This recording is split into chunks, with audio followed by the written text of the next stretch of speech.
आदाब, मेरा नाम डॉक्टर सुवर्चला है। मैं जीवा फर्टिलिटी सेंटर्स में साइंटिफिक डायरेक्टर हूँ। क्या सेकेंडरी इनफर्टिलिटी का कारण पुरुष भी बन सकते हैं?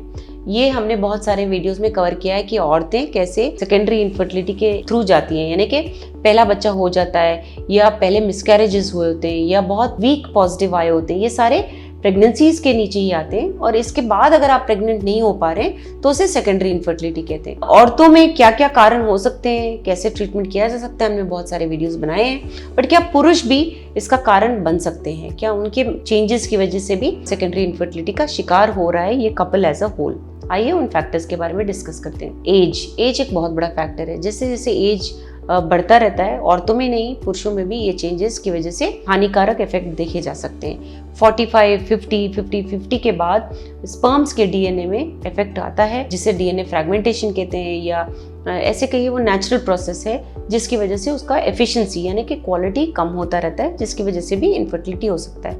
न केवल नंबर काउंट ही नहीं, मॉर्फोलॉजी और मोटिलिटी यानी कि हरकत भी कम हो सकती है, जिसकी वजह से ये इनफर्टिलिटी का शिकार हो रहे होते हैं। अगला होता है शायद आपने नया पार्टनर चुना है, यानी कि आपका डिवोर्स हो गया है, आपका नया पार्टनर है। अब आप पूछोगे कि पहले हुआ था मेरा प्रेगनेंसी पहली वाइफ के साथ, अभी क्यों नहीं हो रहा है? तो डेफिनेटली ये एक जांचने वाली बात है कि आज आपके जो नए वाइफ हैं उनमें कोई प्रॉब्लम्स है, उनमें कोई अनएक्सप्लेन्ड इनफर्टिलिटी वाले कुछ कारण है जिसे देखना चाहिए। उसके बाद ही ये अनुमान लगाया जा सकता है कि ये फर्टिलिटी का इशू क्यों हो रहा है। फिर होता है शायद आपने वेट पुट ऑन किया है। जब आपके वाइफ का पहला डिलीवरी हुआ था आपका शायद वजन अलग था, अभी शायद बढ़ गया है आपका वजन, बीएमआई ज्यादा हो गया है, जिसके कारणवश काफी प्रॉब्लम्स आ सकते हैं। शायद आप उसकी वजह से डायबिटिक हो गए हो, शायद आपके increased BMI body mass index की वजह से स्पर्म्स में प्रॉब्लम आ रही है, या शायद काउंट, मोटिलिटी, मॉर्फोलॉजी में इफेक्ट आया है, शायद इसकी वजह से थायराइड में कुछ इफेक्ट आया है, शायद आपका प्रोलैक्टिन ठीक नहीं है। ये सारे हार्मोनल इम्बैलेंस की वजह से भी जो over a period of time हुए हैं, जो आपके पहले बच्चे नहीं थे और बाद में हुए हैं, जिसके कारणवश आपको सेकेंडरी इनफर्टिलिटी हो रहा है।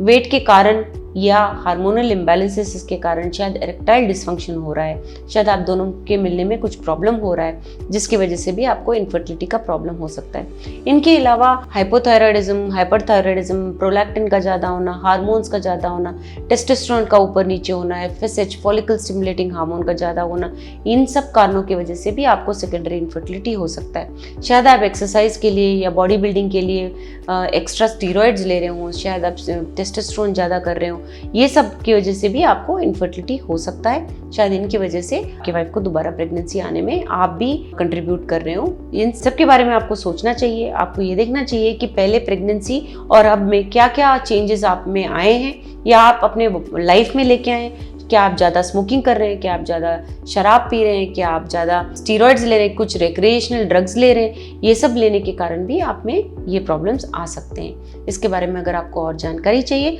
अवश्य जीवा फर्टिलिटी सेंटर्स आइए। Thank you. हमने इस वीडियो बनाने के लिए बहुत मुशक्कत की है, मेहरबानी करके हमें लाइक और सब्सक्राइब ज़रूर कीजिएगा। शुक्रिया।